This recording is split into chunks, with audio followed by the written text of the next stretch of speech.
تو جب ایمان ہم میں آ گئے ان کے بیٹے تو یہ کہنے لگے ابا حضور جنگ بدر میں آپ 3 بار میری تلوار کے نیچے آئے مگر میں نے باپ ہونے کا لحاظ کیا آپ کو چھوڑ دیا.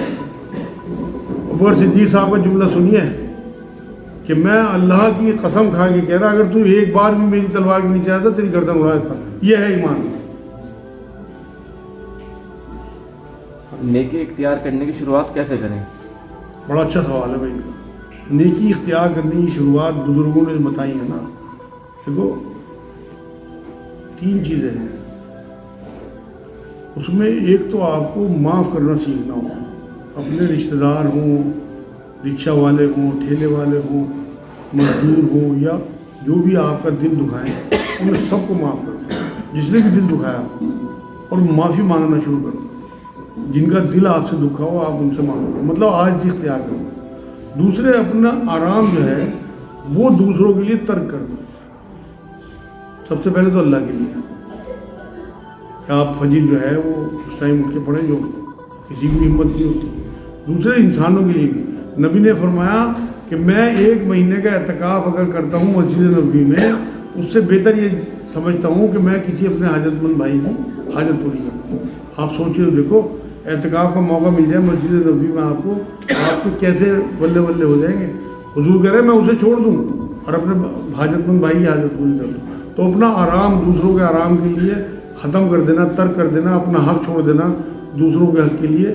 یہ تیسرے اپنا دسترخوان وسیع کرو. نبی اکرم صلی اللہ علیہ وسلم کی تینوں سنتیں ہیں.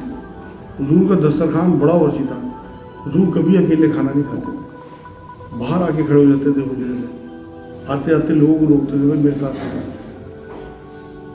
ایسا موقع تو نہیں رہا لیکن آپ اپنا دسترخوان وسیع کر لیں. اپنے رشتہ داروں کی دعوت حیثیت کے ساتھ اس سے رزق میں بھی برکت آتی ہے اور نیکی بھی آتی ہے. کیونکہ مال کی محبت جو ہے نا یہ ہمارے دلوں میں گھسی بھی ہے اور وہ دعوتوں سے دور ہوتی ہے. ایک واقعہ میں نے پتہ نہیں سنایا. ایک بار ایسا ہوا کہ ایک صحابی آئے حضور کے پاس کہ جی میرے ہاں میری جو بیوی ہے وہ بے انتہا لڑتی ہے کیونکہ میں جو ہے وہ مجھے کھانا کھلانے کا شوق ہے. تو بیوی کو بلا لیا حضور نے. کہنے لگے کہ بھائی کیا مسئلہ ہے کہ جی رات دن میرا جینا حرام کر رکھا ہے اس نے. رات دن چولہے پہ ہوں میں. کبھی کسی کو لے آئے گا, کبھی کسی کو, کبھی کسی رشتہ دار کی دعوت, کبھی کسی. کہنے لگے اچھا تو گھر جا. پھر ان صحابی کو بلایا. ان سے یہ کہا کہ بھائی تو میری دعوت کر دے اور اس سے یہ کہی ہو اپنی بیوی سے کہ جب میں کھانا کھا کے چلوں گا نا واپس تو میری طرف دیکھتی رہے, پیٹ کی طرف, کسی کام میں نہ لگے اس کو. ان کو تو بلے بلے ہو گیا. نبی اکرم صلی اللہ علیہ وسلم سرور کائنات خود کہہ رہے ہیں کہ میری دعوت کر دیں. انہوں نے دعوت کر دی. بیوی کو سنا, بیوی خوش ہو گئی کہ حضور ہمارے گھر آئیں گے. تو حضور دعوت پہ پہنچ گیا ٹائم پہ. اور جب دعوت کھا کے نکلے ہیں تو اس نے بتا ہی دیا تھا اپنی بیوی کو بھائی حضور کی طرف دیکھتے رہنا. تو جب حضور چلے ہیں نا پلٹ کے, اس نے جو حضور کی طرف دیکھا دروازے تک پہنچتے پہنچتے یہ بے ہوش ہو گئی. جب اسے چھینٹے مار کے ہوش میں لائے صحابی تو پوچھا کیا ہو گیا کہ میں نے یہ دیکھا کہ نبی اکرم صلی اللہ علیہ وسلم کے پیچھے پیچھے ہماری تمام آفتیں, کیڑے مکوڑے گھر میں جو تھے سب پیچھے پیچھے. تو یہ حضور نے بتایا کہ مہمان اپنے ساتھ تمہاری مصیبتیں واپس لے جاتا ہے. تو ضرور کھانے کھلایا کرو چاہے تمہارے یہاں کیسے حالات ہوں. اپنی بہنوں کو بلا لیا, اپنے بھائیوں کو بلا لیا. تو یہ جو دسترخوان وسیع کرنا ہے اس سے بھی نیکی آئے. ہاں جی, ان کا سوال ہے پتھری کی دوائی کس ٹائم لینی ہے. صبح کو نہاروں آپ جب اس پہ دیکھ لینا نیٹ پہ سب کچھ میں نے وضاحت سے پوچھ دیا. بیٹی کی شادی کے وقت خاندان کیسا دیکھیں؟ بڑا اچھا سوال ہے. جب بیٹیوں کا شادی کرنی ہو, رشتہ کرنا ہو, کیسا خاندان دیکھیں؟ بھائی ایسا خاندان دیکھو جس میں مرد فیصلے کرتے ہوں, عورتیں فیصلے نہ کرتی ہیں. 1 نمبر. 2 نمبر بات یہ ہے کہ یہ دیکھو کہ ان کے ہاں طلاق کی ریشو زیادہ تو نہیں ہے. بچیوں کو طلاق دیتے یا لیتے تو نہیں. تیسرا یہ دیکھو کہ ان کے سب سے اہم بات کہ ان کے ہاں عورتوں کی عزت کتنی ہے,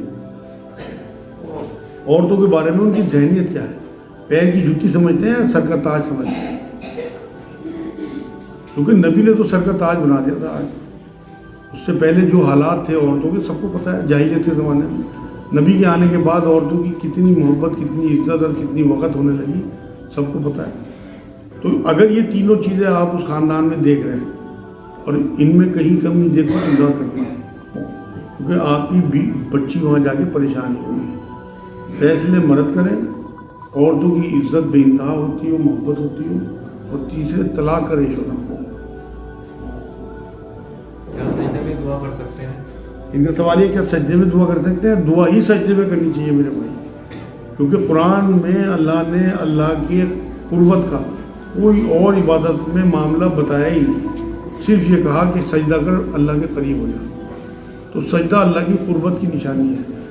اگر آپ امام صاحب کے پیچھے ہو پھر تو آپ ان کے تابع ہو، ورنہ باقی پوری نماز میں جب جب آپ کو موقع ملے تلاوت کے علاوہ ہر جگہ دعا کیا کرو، رکوع میں ہو وہاں دعا، اللہ کے آگے جھکے کھڑے، یا کسی بندے کے آگے آپ ذرا سا جھک جاؤ، کیسا وہ اندر سے اوبلائز ہوتا ہے، تو آپ اللہ کے آگے جھکے کھڑے، وہ اوبلائز نہیں ہوگا، وہاں دعا۔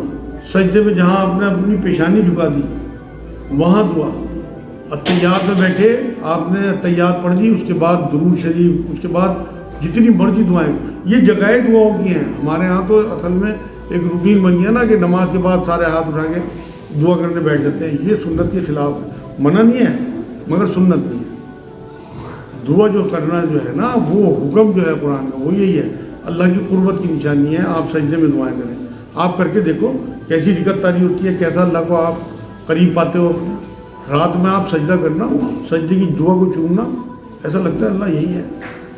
میں تو ایمان سے کہہ رہا ہے بات آپ کو، کچھ دنوں میں سرسراہٹ محسوس ہو رہی ہے اللہ کی، کیونکہ اللہ زندہ جاوید ہے، حی القیوم کہتا ہے اپنا آپ کو، وہ اپنی وہاں موجودگی آپ کو اگر ظاہر نہیں کرتا تو آپ کی پھر نماز اس تک نہیں پہنچ رہی، آپ کا جاگنا رات میں اس تک نہیں پہنچ رہا، کیونکہ وہ وقت ہے کہ اس میں آپ جاگ رہے ہیں، اللہ جاگ رہا ہے، اور آپ اپنی مناجات اللہ کے آگے رکھ رہے ہیں، اور وہ سن رہا، وہ مسکرا رہا کہ میرے حکم پہ جاگیے دوں گا۔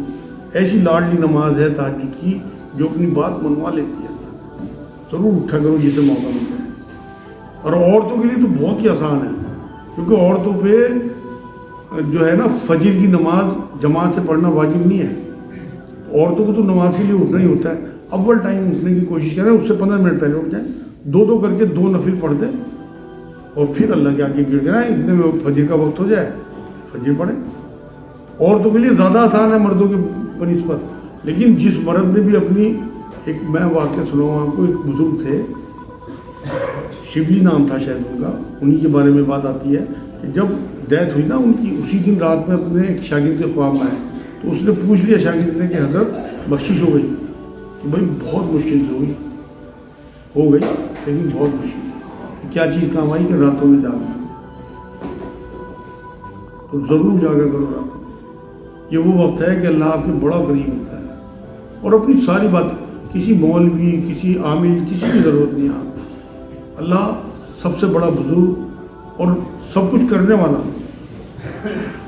مطلب وہ یہ کہتا ہے کہ میں حی القیوم بھی ہوں اور قادر مطلق ہوں، آپ کی ہر چیز کو ماننے جاننے اور سمجھنے والا، آپ نہ بھی مانگو تب بھی اسے پتہ ہے، اور جب آپ مانگو گے گڑ گڑاؤ گے تو مانگنا اسے بہت پسند ہے، وہ تو جب ناراض ہو جب آپ نہ مانگو، دنیا میں تو آپ 2-4 بار کسی کے پاس چلے جاؤ ناراض ہونے لگے گا، یار روز کا کام کر لیا، اس سے اگر آپ نہ مانگو جب ناراض ہو یار کیوں نہیں مانگ رہا، جب میں نے حکم دیا تجھے مانگ، روز مانگ، اتنا پریشان کرو اللہ کو مانگنے بعد، وما علینا الا البلاغ۔ اللہم صلی علی سیدنا محمد وعلی آل سیدنا محمد وبارک وسلم۔ اے اللہ تو ہمارے گناہوں کو معاف فرما، یا اللہ تو رحمت فرما دے، یا اللہ تو فضل فرما دے، یا اللہ تو کرم فرما دے، یا اللہ اپنے رسول، اپنے دین، اپنی کتاب، اپنی مخلوق کی محبت ہمارے دلوں میں دے، یا اللہ ہم دوسروں کے کام آنے والے بنے، یا اللہ ہم اپنے آرام کو بھول کے دوسروں کے آرام کی کوششوں میں لگ جائیں، کہ اللہ پاک ہمیں ظلم سے، حسد سے، جلن سے، بغض سے ہماری حفاظت فرما، گالی گلوچ سے، غصے سے، بغض سے ہماری حفاظت فرما، نمبر 2 مال بیچنے سے، حرام کمائی سے ہماری حفاظت فرما، عورتوں پہ ظلم کرنے سے ہماری حفاظت فرما، ہماری عورتوں کو بے پردگی سے بچا، اپنے میاؤں کی، اپنے خاوندوں کی بے حرمتی سے بچا، یا اللہ ہمیں اپنے بڑے بزرگوں کی عزت کرنے اور چھوٹوں سے شفقت کرنے کی توفیق عطا فرما، یا اللہ پاک ہمارا یہاں بیٹھنا قبول فرما، ایمان والی آسان زندگی، ایمان والی آسان موت فرما، یا اللہ یہاں جو لوگ آتے ہیں ان کے جو مسائل ہیں یا اللہ انہیں اپنی رحمت سے، اپنی شان سے دور فرما دے کہ اللہ جو لوگ نہیں آ پا رہے ہیں ان کی بھی مسائلوں کو حل فرما دے، جن کی بچیاں بیٹھی ہیں ان کے رشتے کرا دے، جن کے اوپر قرض ہیں ان کے قرض اتروا دے، جن کے کاروباروں میں نقصان ہو رہا ہے انہیں نقصان کو فائدے میں بدل دے، انہیں حلال روزی عطا فرما یا اللہ، صحت مند زندگی عطا فرما، ایمان والی آسان زندگی، ایمان والی آسان موت عطا فرما، حضور کی حد درجے کی محبت عطا فرما، حضور کی خوابوں میں زیارت نصیب فرما یا اللہ پاک، ہمارا بیٹھنا قبول فرما، یہاں جو ہم نے باتیں کی اس میں کسی قسم کا کوئی شر و ہماری دماغوں سے دور فرما، جتنے بھی خیر کے پہلو ہماری زندگی میں اتار دیں یا اللہ، ہمیں 5 وقت کا پکا سچا خوشو والی نمازیں پڑھنے کی توفیق عطا فرما یا اللہ، اس توفیق کو جاری ساری فرما، اس میں برکت فرما، ہم نے جو عشاء پڑھی اسے قبول فرما، صبح فجر کی توفیق عطا فرما، تہجد میں اٹھنے کی توفیق عطا فرما یا اللہ، جو اب تک کے گناہوں نے معاف فرما، آگے گناہوں سے بچنے کی توفیق عطا فرما،